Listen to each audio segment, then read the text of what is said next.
Bonjour à tous et merci d'avoir cliqué sur cette vidéo. Aujourd'hui on se retrouve pour parler de l'histoire d'Amityville. Alors je pense qu'il y a pas mal de personnes qui ont au moins entendu une fois parler de l'histoire d'Amityville, parce que déjà il y a eu un nombre incalculable de films qui sont sortis sur le sujet. Je crois qu'il y a à peu près une dizaine de versions. Il y a eu beaucoup de documentaires, il y a eu des vidéos YouTube, etc. Mais en général, le sujet est traité comme une affaire de paranormal, selon laquelle un homme possédé par le diable aurait assassiné toute sa famille et qu'après, une autre famille serait venue emménager dans la maison et qu'elle aurait été tourmentée par des esprits maléfiques. Alors que quand on creuse un petit peu, on se rend compte que l'histoire d'Amityville est un sujet très controversé et qu'il y a deux théories qui s'opposent fortement. Donc d'un côté, il y a la théorie du paranormal, donc celle qui est connue de tous, et de l'autre côté, il y a la théorie selon laquelle Amityville serait en fait une arnaque montée de toutes pièces. Donc ne perdons pas plus de temps et entrons au cœur de cette affaire. Bienvenue dans un nouvel épisode de Crime et Justice.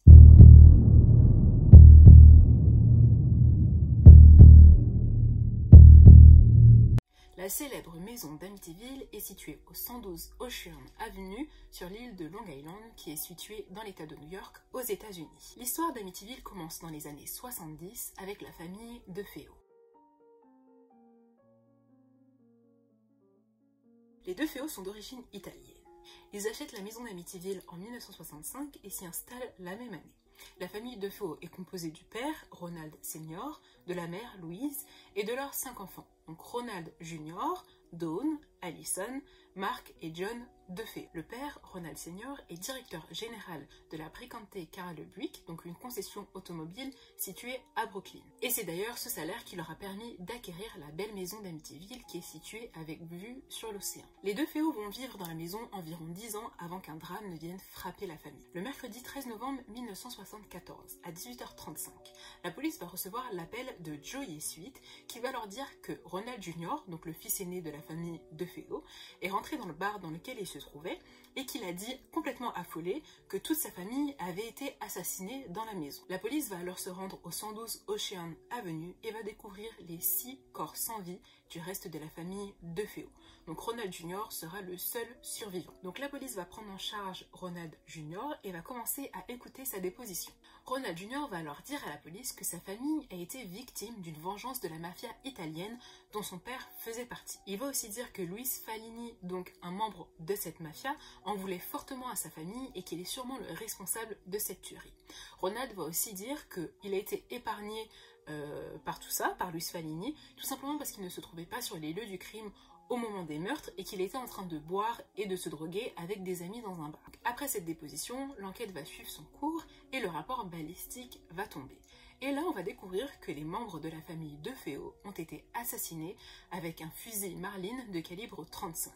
Et surprise, lorsque les enquêteurs fouillent la maison d'Amityville, ils trouvent 2 boîtes, dont une boîte qui aurait contenu le fameux fusil de calibre 35. Donc les inspecteurs vont commencer à se poser les bonnes questions et là, ils vont se tourner vers le seul survivant de la tuerie, Ronald Jr. Ronald va alors changer sa version et dire que Luis Falini est vraiment responsable de la tuerie de sa famille, mais qu'il a aussi participé au crime parce que Luis Falini lui aurait forcé la main. Donc en gros, il raconte que Luis Falini a tué toute sa famille, mais que c'est lui qui a tué son père parce que Luis Falini l'aurait obligé à le faire. Sauf que cette version ne va pas tout à fait convaincre les enquêteurs et Ronald ne va faire que changer de version. Donc il va changer plusieurs fois de version jusqu'au jour où il va le dire: tout a commencé si vite, après je ne pouvais plus m'arrêter, ça allait trop vite, et va finalement avouer être l'auteur de tous les crimes commis envers sa famille.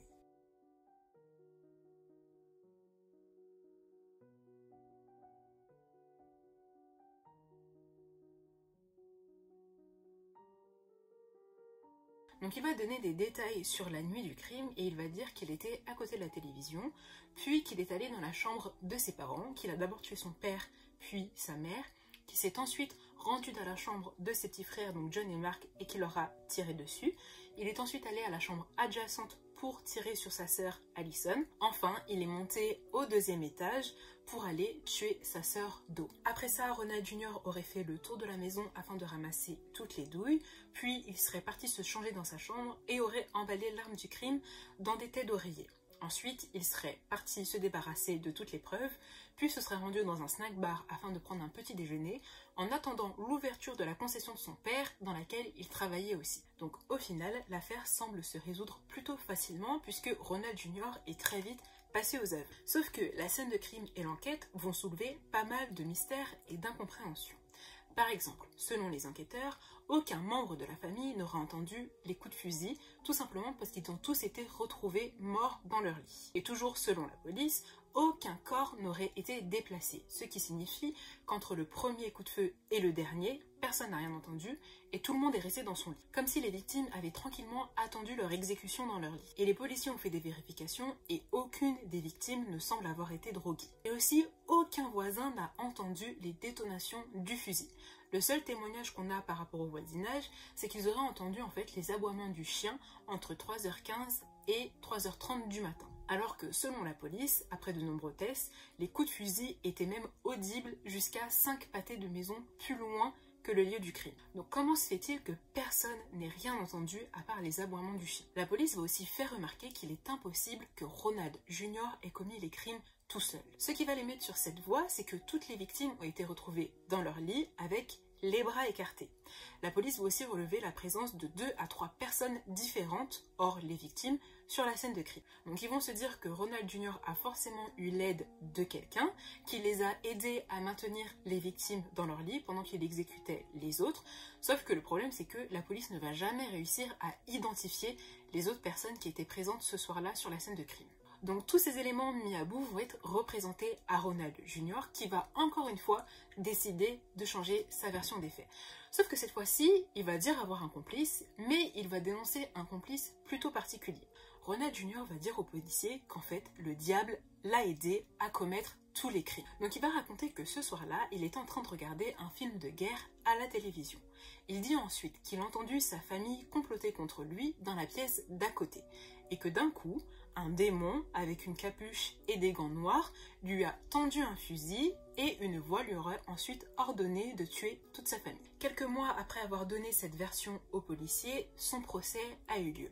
Donc son avocat, William Weber, est resté sur la dernière version de son client, comme quoi le diable aurait aidé à commettre les crimes. Et l'avocat a donc décidé de plaider la folie en faveur de Ronald Jr. Et pour ça, il va même faire appel à un psychologue, donc le docteur Daniel Schwartz, qui va affirmer que Ronald Jr. était atteint de très gros problèmes mentaux et que ces problèmes étaient tellement graves qu'il ne pouvait même plus reconnaître les membres de sa famille lorsqu'on lui montrait des photos d'eux après le drame. Néanmoins, le fait que Ronald Jr. ait donné plusieurs versions différentes des faits n'a pas du tout joué en sa faveur, puisqu'en fait, il est tout simplement passé pour un gros menteur plutôt que pour quelqu'un qui avait des soi-disant problèmes mentaux. Donc lors du procès, la folie n'a pas été retenue et en février 1975, Ronald Jr. a été reconnu coupable des actes commis et condamné à 6 peines de prison de 25 ans qu'il purge encore à la prison de haute sécurité de l'État de New York. Après tout ce drame, la maison d'Amityville sera mise en vente à un prix très bas et une nouvelle famille va venir emménager dans la maison. George et Kathy Lutz vont faire l'acquisition de la maison d'Amityville pour la modique somme de 80 000 $. Ils vont y aménager le 18 décembre 1975 avec leurs 3 enfants et leurs chiens, soit à peu près un an après le drame de la famille DeFeo. Les Lutz avaient très bonne connaissance des crimes qui s'étaient produits l'année précédente et on dit que ça ne les a pas du tout empêchés d'acquérir cette maison-là parce qu'elle représentait en tout point ce qu'ils recherchaient pour leur famille et aussi, il ne faut pas oublier que c'était une grosse maison vendue à 80 000 $, donc ce qui est pratiquement rien. Pourtant, dès leur arrivée dans la maison, des choses étranges vont commencer à se produire. Donc, tout juste 1 heure après avoir déposé leur carton dans la maison, le chien de la famille, un labrador noir qui normalement est plutôt calme et pas du tout agité, va tenter de se suicider. Je m'explique. Ils vont raconter que le chien était attaché par une chaîne et qu'il a ensuite sauté par-dessus la clôture et qu'il s'est retrouvé pendu là. En fait, la chaîne était trop courte et donc du coup, le chien s'est retrouvé suspendu à la clôture. Bien heureusement, la famille Lutz a remarqué l'incident et a pu sauver le chien à temps. Ensuite, sur les recommandations de plusieurs amis, la famille Lutz a décidé de faire bénir la maison d'Amityville, compte tenu en fait du passé de la maison. Donc ils vont faire appel à un prêtre et le père Ralph Pecoraro va se rendre sur les lieux pour bénir la maison. Donc il va se balader de pièce en pièce avec de l'eau bénite, un crucifix, et va réciter des prières. À un moment donné, il va arriver dans une pièce et il va sentir une sensation bizarre. Le père Pecoraro va ensuite dire qu'il a reçu une énorme gifle et qu'il a entendu une voix lui dire de déguerpir de la maison. Donc le père Pecoraro va quand même bénir cette pièce et va conseiller aux Lutz de ne pas utiliser cette chambre comme chambre à coucher, et les Lutz vont écouter le conseil puisqu'ils vont utiliser cette pièce comme espace de couture. Après cet événement qui est quand même assez gros, enfin je sais pas, mais moi personnellement je viens d'emménager dans une maison, un prêtre vient et me dit qu'il a reçu une gifle dans une pièce et qu'une voix lui a ordonné de partir. Personnellement je prends mes cartons et je m'en vais. Mais bon, pour les Lutz vont décider de rester et tout va s'enchaîner très très vite puisqu'ils vont rapidement être victimes d'autres phénomènes paranormaux. Pour commencer, Georges Lutz, le père de famille, est sans cesse réveillé toutes les nuits à 3h15 du matin pour une raison inconnue. Et 3h15 serait l'heure approximative à laquelle les crimes de la famille de Feo ont été commis. Ensuite, des taches brunâtres vont se mettre à apparaître sur le sol de la maison, encore une fois, sans explication.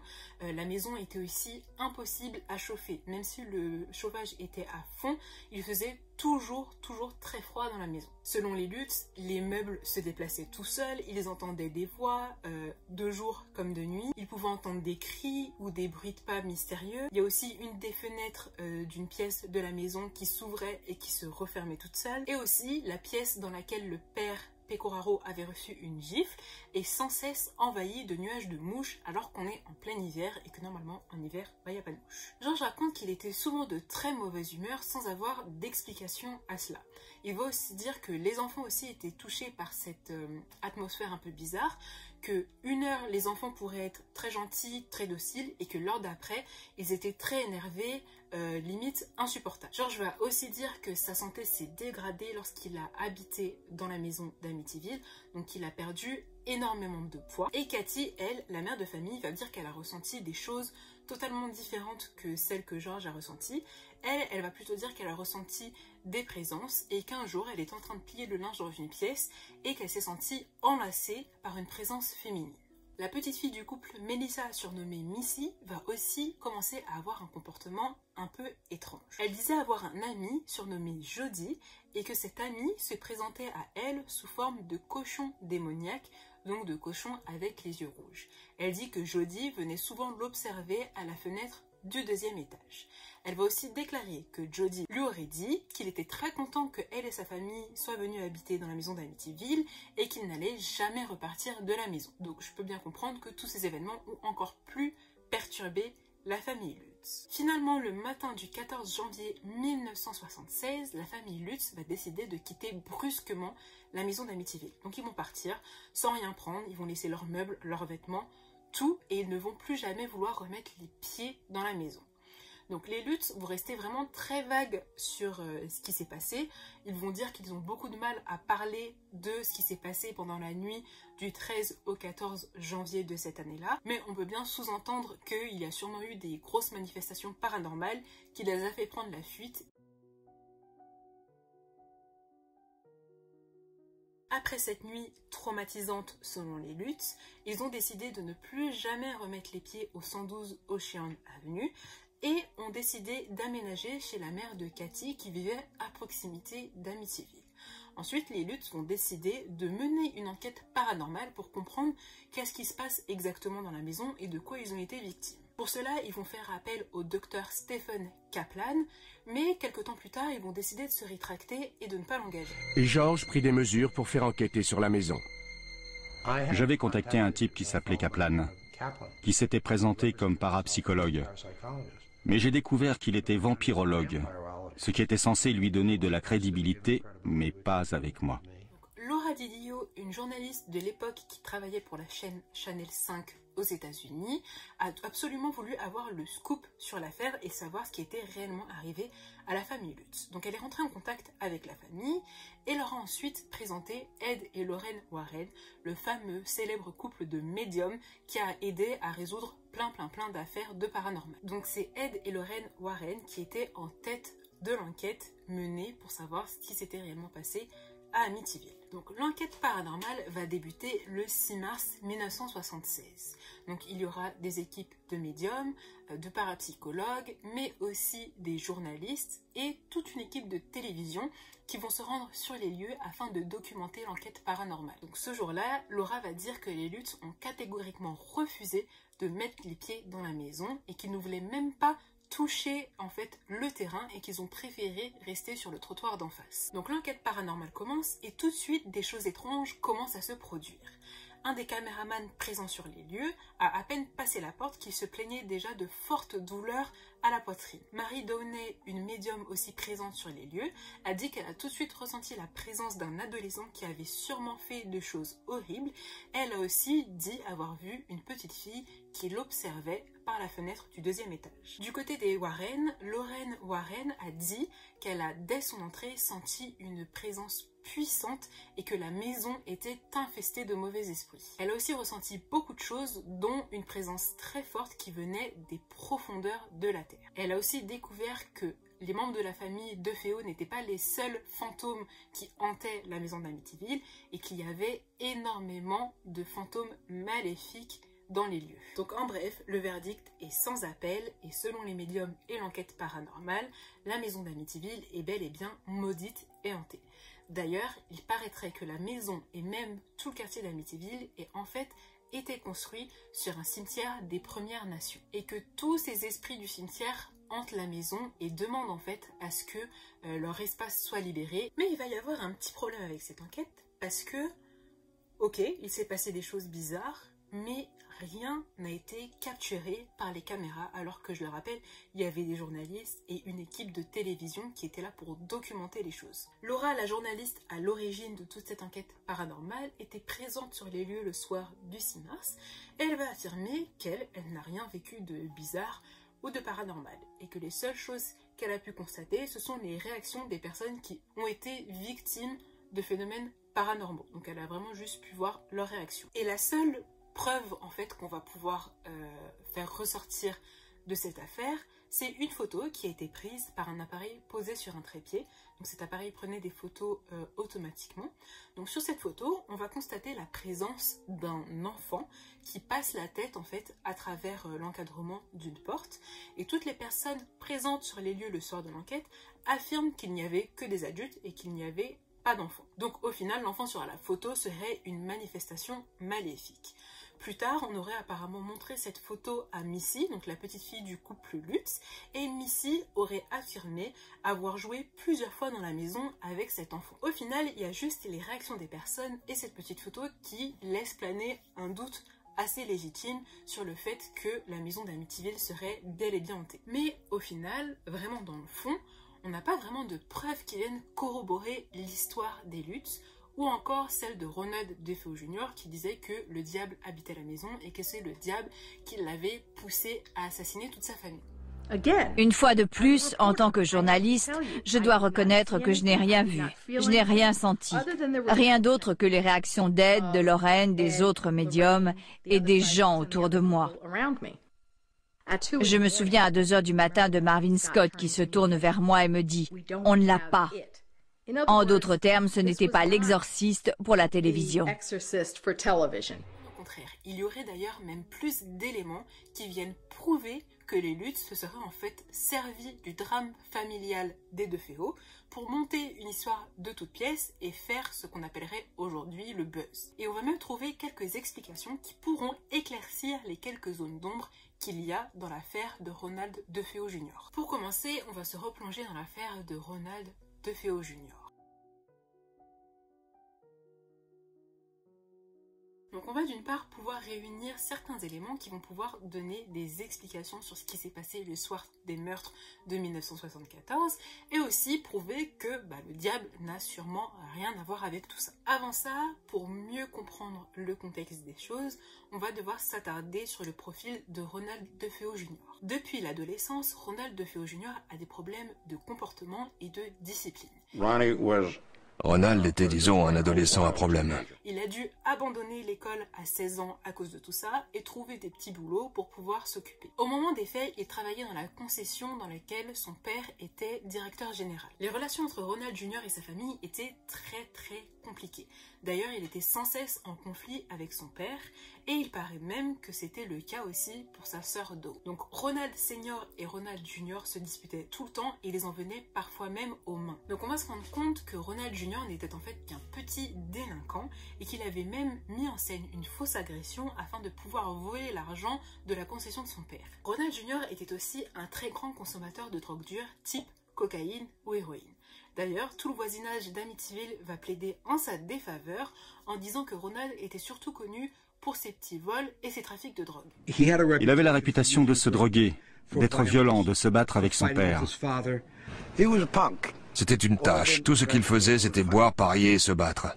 Quand on le connaissait ou qu'on connaissait le contexte, si on avait passé un peu de temps avec lui, on se disait que ce n'était pas une chose dont il était incapable. Toutes les personnes qui connaissaient Ronald Jr. n'ont pas hésité à dire que selon eux, il était coupable de toute la tuerie de la famille DeFeo. Et ils ont surtout dit ça par rapport au fait que c'était un drogué, qu'il avait des relations tumultueuses avec sa famille, mais aussi qu'il avait un comportement très violent. D'autant plus que c'était le seul survivant de la tuerie. Je me suis promené dans le quartier et j'ai demandé « Pouvez-vous m'en dire plus sur ce qui s'est passé ?» Et tous les gamins m'ont répondu pratiquement comme un seul homme « C'est Ronald qui a fait le coup. » Je roulais en voiture et le journaliste, je crois que c'était Joel Martin, a annoncé les meurtres à la radio. Et il n'a pas dit que Ronald était mort aussi. Alors j'ai dit à ma femme, c'est Ronald qui a fait le coup.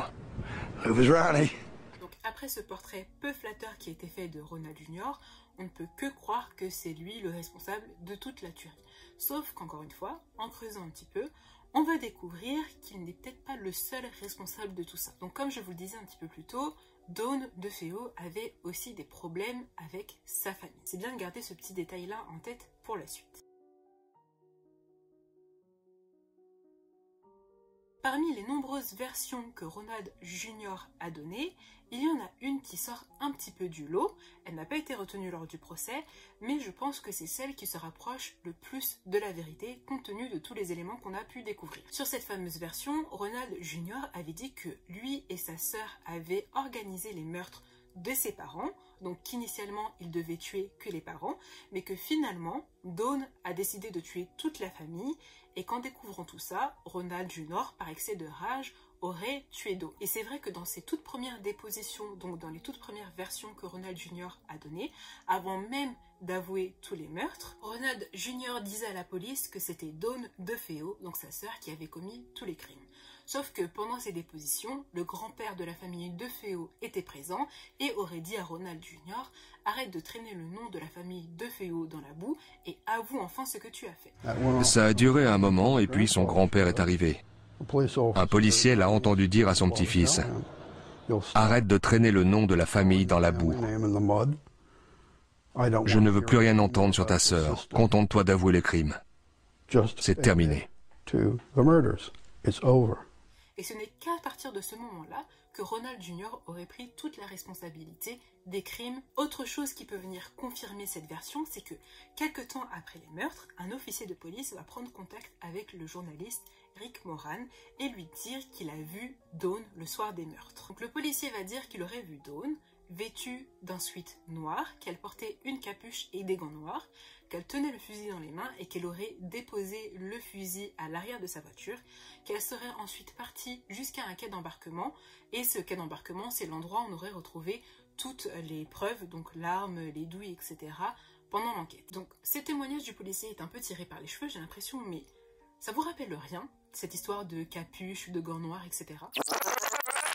Et d'un coup, un démon, avec une capuche et des gants noirs, lui a tendu un fusil et une voix lui aurait ensuite ordonné de tuer toute sa famille. Au final, et si le démon qu'aurait vu Ronald Jr. le soir des meurtres n'était autre que sa sœur Dawn, qui lui aurait tendu le fusil, vêtu d'un sweat noir à capuche et de gants noirs. Et que sous l'emprise de la drogue, Ronald Jr. l'ait prise pour un démon. Donc la vraie version de la tuerie d'Amityville, et je vais bien utiliser le conditionnel, serait qu'en fait, Dawn et Ronald Jr. aient bel et bien planifié en fait les meurtres des parents et qu'initialement c'est Ronald Jr. qui devait tuer les parents. Sauf que au moment de passer à l'acte, Dawn aurait remarqué que Ronald Jr. était complètement sous l'emprise de la drogue et qu'il n'était pas en mesure de commettre tous les meurtres. Du coup, Dawn a pris les choses en main, est montée et a tué ses parents. Ensuite, elle a pété un câble et elle a décidé de tuer tout le monde. Ronald Jr. aurait ensuite un peu repris ses esprits et il aurait constaté en fait tout le massacre que Dawn avait causé et par excès de rage aurait tué Dawn. Et je précise bien que Dawn est la personne qui a été tuée le plus sauvagement. Donc elle a reçu une balle de fusil dans la tête. Et ce qui peut nous conforter dans cette version de l'histoire, c'est que la chemise de nuit que portait Dawn a été analysée et on va y découvrir des traces de poudre non brûlée. Ce qui signifie que Dawn aurait effectivement tiré avec le fusil le soir des meurtres. Aussi, et à plusieurs reprises, on va apprendre que Ronald, en passant aux aveux, a d'abord avoué être responsable que d'un seul meurtre. Donc il disait des choses du style « oui, je suis coupable du meurtre » ou « j'ai commis le meurtre ». Et ça, c'était bien avant qu'il finisse par passer aux aveux complets et qu'il avoue avoir tué tout le reste de sa famille. Donc je pense qu'au fond, Ronald est vraiment responsable du meurtre de Dawn, mais que c'est Dawn qui a vraiment commis tous les meurtres et que du coup, vu que Dawn est morte et il n'y a pas d'autres preuves, Ronald a été, en plus avec la pression de son grand-père et peut-être la pression des policiers, obligé de prendre la responsabilité de tous les meurtres. Je leur ai dit au début les choses qui étaient vraies. Mais vous savez, ils ont fait pression sur moi. Donc avec tout ce qu'on vient de voir, il semble plutôt évident de dire que finalement il n'y avait pas de démon présent le soir des crimes et que ce démon n'était en fait que Dawn DeFeo, la sœur de Ronald Jr. Et aussi, pendant toute l'affaire d'Amityville, plusieurs personnes se sont confortées à dire qu'il y avait vraiment eu l'intervention d'une présence maléfique, parce qu'il y a eu plein de zones d'ombre pour lesquelles on n'avait pas d'explication. Par exemple, le fait que personne n'a entendu le coup de feu, ni les victimes, ni le voisinage. Et au final, on aura aussi peut-être une explication pour tous ces faits. Donc on ne peut pas confirmer à 100% que personne n'ait entendu les coups de feu le soir de la tuerie. Tout simplement parce que les conditions météorologiques étaient très mauvaises et qu'il y avait de l'orage. Donc les bruits ont peut-être été entendus mais confondus avec des coups de tonnerre. Aussi, j'en parlais un petit peu plus tôt dans la vidéo, les enquêteurs avaient avancé qu'aucun membre de la famille n'avait été déplacé et qu'ils avaient tous été tués dans leur lit. Sauf qu'un expert va mener une contre-enquête et va constater qu'effectivement plusieurs corps ont été déplacés et n'ont pas été tués uniquement dans leur lit. Donc par exemple la mère Louise ou encore Allison. Donc c'est l'expert criminologue Herman Reyes qui va affirmer que certains membres de la famille ont été déplacés et qu'ils ne sont pas tous morts là où ils ont été retrouvés.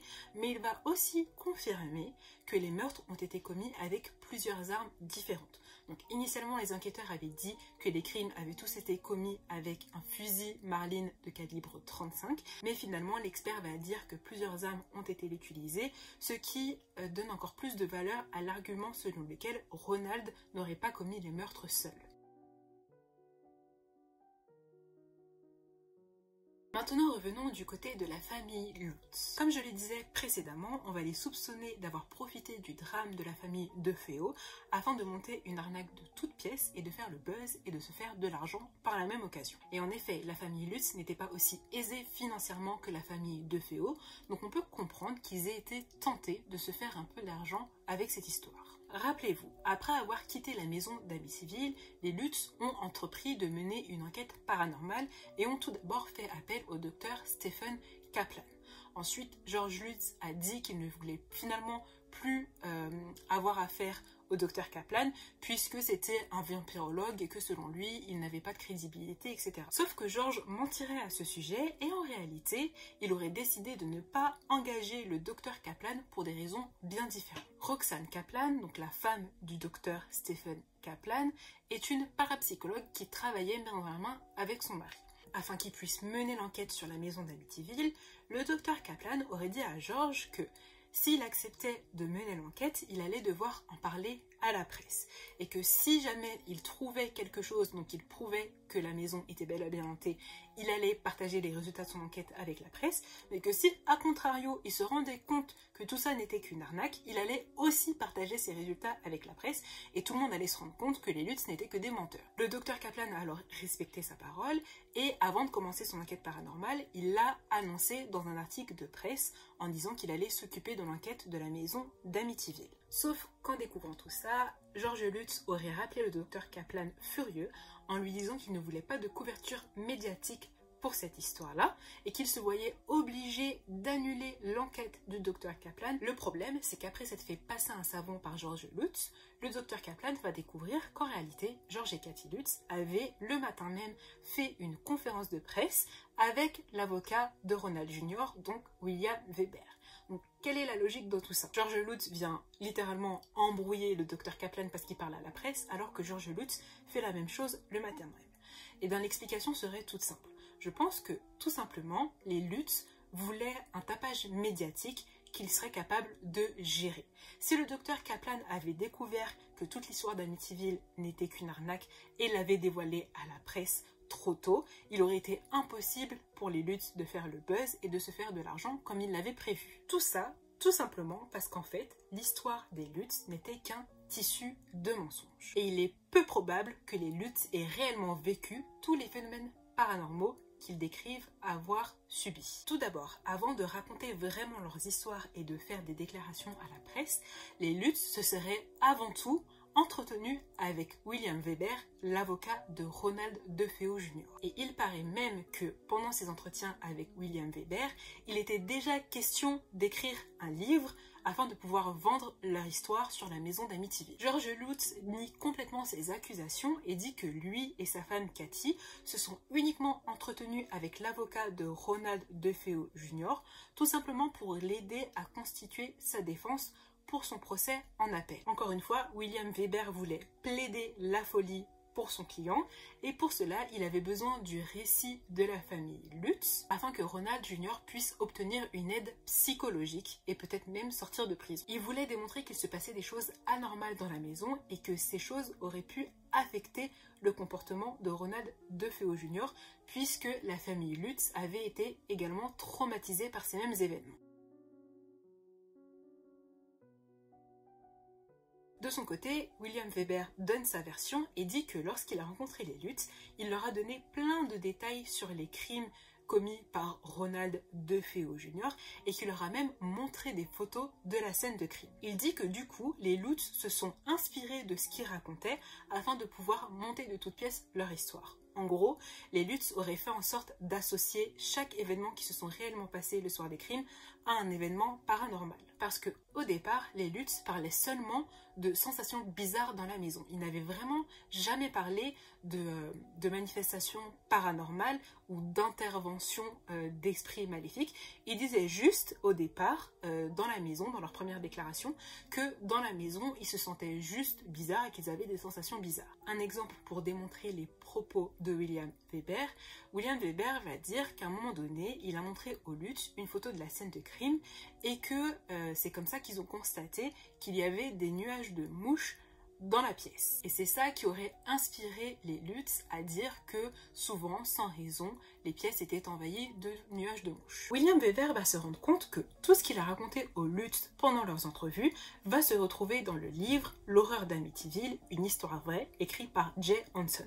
Et c'est le livre qui a été vendu à des millions d'exemplaires qui relate toute l'histoire de la famille Lutz dans la maison d'Amityville. D'ailleurs, les Lutz auraient empoché 250 000 $ sur la vente du livre d'Amityville. Ensuite, en 1979, sort le premier film d'Amityville et là, c'est la folie. Le monde entier est au courant de l'histoire d'Amityville, donc forcément, ça crée les deux théories sur lesquelles on est en train de débattre aujourd'hui et ça crée des mouvements de folie. Les gens viennent des quatre coins du monde pour se rendre devant la maison, pour essayer de comprendre un petit peu le mystère et même pour essayer de voler des parties de la maison. Donc il y a des gens qui venaient pour voler des planches ou encore des bouts de pelouse de la maison d'Amityville. Malgré un public qui semble plus que conquis par l'histoire d'Amityville et qui croit en la version paranormale de l'histoire, tous les éléments laissent penser que les Lutz n'ont pas réellement vécu de phénomènes paranormaux ou qu'au mieux, les événements qu'ils décrivent avoir vécus ont au moins une explication rationnelle. Tout à l'heure, je vous parlais du journaliste Rick Moran qui avait été contacté par un enquêteur de police qui lui avait dit qu'il avait vu Dawn le soir des meurtres pour la famille DeFeo. Eh bien, ce journaliste et un parapsychologue qui s'appelle le docteur Peter Jordan ont mené une contre-enquête sur l'enquête paranormale et tout le tapage médiatique qu'il y a eu sur l'affaire Amityville. Et ils ont même été jusqu'à reprendre le livre L'horreur d'Amityville, une histoire vraie, et y ont décelé pas moins de 106 incohérences qui prouveraient que les Lutz mentent. Parmi ces erreurs, on va y retrouver le fameux cochon démoniaque décrit par Missy, la fille du couple Lutz. En fait, le cochon, c'était le chat de ma femme. C'était un persan, j'en suis sûr. Le cochon serait en réalité le chat des voisins qui avait pour habitude de monter jusqu'à la fenêtre du 2e étage et de s'y poser toute la nuit. Il paraît qu'en fait, le chat était tellement gros qu'il était décrit par Ronald Jr. comme un gros cochon. Cette information aurait été donnée au Lutz par William Weber, l'avocat de Ronald Jr. Et c'est comme ça que les Lutz se seraient inspirés de cette entité démoniaque. Et en effet, Missy a été interrogée par le parapsychologue Peter Jordan et lui a été demandé de faire un dessin de ce fameux cochon démoniaque. Et il est vrai qu'en voyant le dessin, on constate plus que le chat prend le dessus sur le cochon démoniaque. Je vous le rappelle aussi, selon les Lutz, la maison était parfois envahie de gros nuages de mouches. Ça aussi, ça peut avoir une explication rationnelle. Cet événement s'expliquerait par le fait que, après la tuerie de la famille DeFeo, tous les corps sont restés à leur place pendant 48 heures avec le chauffage allumé. Du coup, des vers de mouches ont eu le temps de se créer et de se propager à travers toute la maison. Ensuite, après tout ça, les corps ont été enlevés et la maison a été mise sous scellé et est restée inhabitée pendant 1 an. Au retour des Lutz, donc le chauffage a été allumé, ce qui a pu accélérer en fait la production et le développement des vers de mouches qui étaient là depuis plus d'1 an et qui étaient bien conservés par le froid. Et selon plusieurs experts, cela pourrait expliquer pourquoi on retrouvait des mouches en plein hiver dans la maison d'Amityville pendant que les Lutz y habitaient. Les Lutz ont aussi raconté à plusieurs reprises que lorsqu'ils habitaient la maison d'Amityville, des taches brunâtres apparaissaient soudainement sur la moquette, que des substances bizarres coulaient des murs, que les meubles se déplaçaient tout seuls, que les portes sortaient de leurs gonds, et aussi que la porcelaine des toilettes se mettait à noircir toute seule. Lorsque les Lutz ont quitté la maison d'Amityville, je vous le rappelle, ils l'ont quittée brusquement. Ils ont tout laissé derrière eux, si bien que la maison a été saisie puis vendue par la banque. Après les Lutz, il y a eu des nouveaux propriétaires, donc Jim et Barbara Cromarty, qui ont habité la maison et qui ont dit n'avoir jamais vécu de phénomènes paranormaux, mais aussi qu'ils n'ont jamais eu à faire de travaux de rénovation dans la maison, puisque lorsqu'ils ont visité la maison avant de l'acheter, elle était en parfait état. Donc selon le discours des Lutz, la maison, limite, ils l'ont quittée dans un sale état. Enfin, les portes qui sortent de leur gonds, la moquette qui se tache, des choses qui sortent des murs, voilà. Mais apparemment, selon les Cromarty, il n'y avait rien de tout ça dans la maison. Et il est sûr que la banque n'a pas entrepris de faire des travaux avant de vendre la maison des Lutz. Autre chose aussi pour enfoncer un petit peu plus les Lutz, désolé de ce terme, mais c'est un petit peu ça quoi. George Lutz aurait participé à un débat auquel le docteur Kaplan participait également. Dans ce débat-là, George Lutz va raconter qu'une des fenêtres de la maison s'ouvrait et se refermait toute seule et qu'un jour elle s'était refermée sur la main de son fils. George dit alors qu'il a dû emmener son fils à l'hôpital pour se faire soigner. En entendant ça, le docteur Kaplan a dit à George Lutz qu'il allait appeler l'hôpital en question afin de faire ressortir les rapports d'hospitalisation, donc comme quoi le fils de George Lutz a bel et bien été soigné là-bas, pour pouvoir corroborer son histoire. Et d'un coup, George Lutz a commencé à changer sa version de l'histoire et à dire que finalement, il n'avait pas emmené son fils à l'hôpital et qu'il lui avait simplement administré des soins à la maison. Et selon la femme du docteur Kaplan, donc Roxane, George Lutz faisait tout le temps ça. À chaque fois que quelqu'un lui présentait un contre-argument par rapport à ce qu'il racontait, il changeait sa version jusqu'à ce que la version colle bien avec tout ce qu'il avançait. Et un peu plus tard, le parapsychologue Peter Jordan et le journaliste Rick Moran vont découvrir le mystère caché derrière la fenêtre folle. Ils vont tout simplement découvrir que la pièce avait été mal construite et que les contrepoids avaient été mal installés. Du coup, la fenêtre de cette pièce pourrait s'ouvrir et se fermer en fonction de l'endroit où on appuyait sur le sol. Donc là, avec tout ça, on peut commencer à se dire ok, Amityville, c'est vraiment hanté ou c'est pas hanté. Et bien du coup, selon les médiums, la maison d'Amityville serait la maison la plus hantée d'Amérique. Et les médiums vont dire que la maison est maudite et que la malédiction s'est imposée différemment à travers la famille de Feo et à travers la famille Lutz. Ce qui est bizarre, c'est que les familles qui ont précédé la famille de Feo n'ont jamais rien vécu de bizarre, et encore pire, même après tous les crimes, tous les événements paranormaux, les personnes qui ont suivi la famille Lutz n'ont jamais vécu de phénomènes paranormaux en ayant habité la maison. Et d'ailleurs, je vous disais que pendant l'enquête paranormale faite par la journaliste Ed et Lorraine Warren, etc., Lorraine Warren avait affirmé qu'elle sentait une présence qui venait des profondeurs de la Terre. Et ils avaient découvert ensuite que la maison et le quartier d'Amityville avaient été construits sur un cimetière des Premières Nations. Sauf que, on va découvrir que tout ça, ce n'est pas vrai, et que ni la maison ni le quartier d'Amityville n'ont été construits sur un cimetière des Premières Nations. Et qu'en fait, la maison d'Amityville a tout simplement été construite sur un ancien terrain agricole. Et autre chose pour agrémenter le débat comme quoi toute l'affaire d'Amityville serait une histoire montée de toutes pièces, on va se tourner vers le père Pecoraro, donc le père qui était venu bénir la maison d'Amityville pour les Lutz lors de leur emménagement. Et bien sachez que le père Pecoraro a déclaré sous serment lors d'un procès qu'il n'était jamais venu bénir la maison d'Amityville et qu'il n'y avait jamais mis les pieds. Il a déclaré que son seul contact avec la famille Lutz était en fait un appel téléphonique dans lequel il aurait parlé avec les Lutz de leur expérience psychique. Il dit aussi que selon lui, il n'est pas sûr que les Lutz aient été victimes de phénomènes paranormaux et que la maison d'Amityville soit hantée. D'ailleurs, le diocèse de Rockville va démentir toute l'affaire d'Amityville et va dire que tout n'est que pure invention. J'espère que jusqu'à présent vous avez réussi à me suivre parce que je sais que j'ai donné énormément d'informations dans cette vidéo. Du coup, que penser en fait de tout ça? Que penser d'Amityville? Est-ce que la maison est hantée? Est-ce qu'il y a vraiment du paranormal? Qu'est-ce qui se passe vraiment? Et je vous avoue que pendant très longtemps, j'ai cru à la version paranormale de l'affaire. Tout simplement en fait parce que j'avais jusqu'à présent pas cherché plus loin. Je m'étais contentée de regarder les films, de regarder les documentaires de paranormal qui passaient sur Discovery Channel, etc.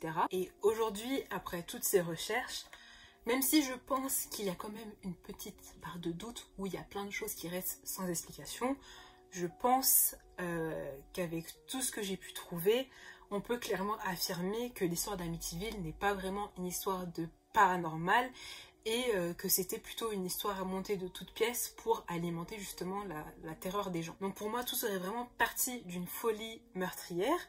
Donc après, que ce soit Ronald Jr. tout seul ou accompagné de sa sœur ou avec une tierce personne, ça je vous avoue que il n'y a rien qui peut vraiment tout prouver. Mais voilà, pour moi, c'est juste quelqu'un qui a décidé de tuer toute sa famille. Ensuite, une famille qui est venue habiter les lieux et qui a décidé de monter toute une histoire. Après, je remercie la famille Lutz parce que du coup, il y a pas mal de films d'Amityville qui sont quand même assez bien faits. Donc j'ai passé de très bons moments en les regardant. Mais voilà, après de là à dire que Amityville, c'est une histoire vraie, voilà, je pense même pas qu'elle... Enfin, oui, elle s'inspire de faits réels parce que forcément tout est parti du crime de la famille des Feo et ça c'est un fait, c'est vraiment arrivé. Mais voilà, toute la partie paranormale, voilà, je suis pas vraiment sûre que ça se soit vraiment produit. Bon là, tout ce que je vais dire n'engage que moi, mais moi je tire vraiment mon chapeau à la famille Lutz pour avoir réussi à inventer un mensonge qui a convaincu autant de personnes. Voilà, moi je vous l'ai dit, je reste persuadée que cette histoire d'Amityville n'est pas une histoire de paranormal, mais c'est juste une folie meurtrière et que voilà, enfin, vous connaissez le topo. Donc voilà, et quand même, les Lutz ont réussi à créer une histoire à partir d'un fait réel qui, jusqu'à présent, je pense, sème le doute dans la tête de beaucoup de personnes et une histoire qui a fait qu'on écrit plein de livres, qu'on écrit plein de films, qu'on a fait plein de documentaires.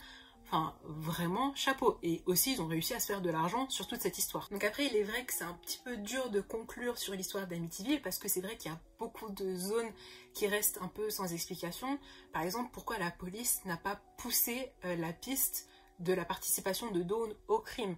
Non, ils ont simplement décidé d'ignorer qu'il y avait des traces de poudre sur sa chemise de nuit et ils ont déclaré que Ronald Jr. était le seul coupable. Ou on peut se demander aussi pourquoi Ed et Lorraine Warren, qui est un couple reconnu dans le monde du paranormal, auraient pris part à cette histoire si c'était une histoire de montée de toutes pièces.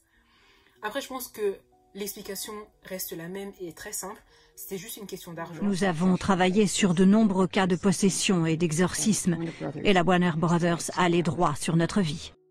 Je pense que Ed et Lorraine Warren ont aussi flairé l'argent et le potentiel de l'histoire d'Amityville et que c'est pour ça qu'ils ont participé à cette enquête-là. Je pense que je vais m'attirer les foudres des personnes qui croient vraiment au paranormal, mais voilà, comme je disais, ça n'engage que moi et c'est vraiment que mon avis. Pour le petit mot de la fin sur l'histoire d'Amityville, Ronald DeFeo Jr. est aujourd'hui âgé de 69 ans et il est encore emprisonné en train de purger ses 6 peines de 25 ans de prison. Kathy et George Lutz sont décédés en 2004 et 2006 et jusqu'à leur mort, ils ont affirmé que tout ce qu'ils avaient raconté sur l'affaire d'Amityville était vrai. À ce jour, la maison d'Amityville est habitée par des personnes dont on ignore l'identité, et bien heureusement pour eux. La maison a changé d'adresse et n'est plus située au 112 mais au 108 Ocean Avenue, toujours sur l'île de Long Island. Et maintenant, si vous voulez aller voir à quoi ressemble la maison d'Amityville, bah vous pouvez pas parce que tout est flouté sur Google Maps et c'est pour respecter en fait l'intimité des personnes qui habitent la maison actuellement et pour les préserver des petits curieux qui iraient fouiner. D'ailleurs, je fais partie de ces petits curieux, sinon j'aurais pas pu vous dire que la maison d'Amityville était flottée. Donc j'espère avoir réussi à vous raconter cette histoire correctement et sous un nouvel angle. Donc n'hésitez pas à me dire ce que vous avez pensé de la vidéo dans les commentaires et aussi à débattre. Moi je suis curieuse de savoir si vous êtes plutôt pour la théorie du paranormal ou la théorie de la folie meurtrière. Comme d'habitude, n'hésitez pas à vous abonner à la chaîne si ce n'est pas encore fait et à activer la petite cloche des notifications car le meilleur reste à venir. Je vous dis à bientôt pour une nouvelle vidéo. Ciao!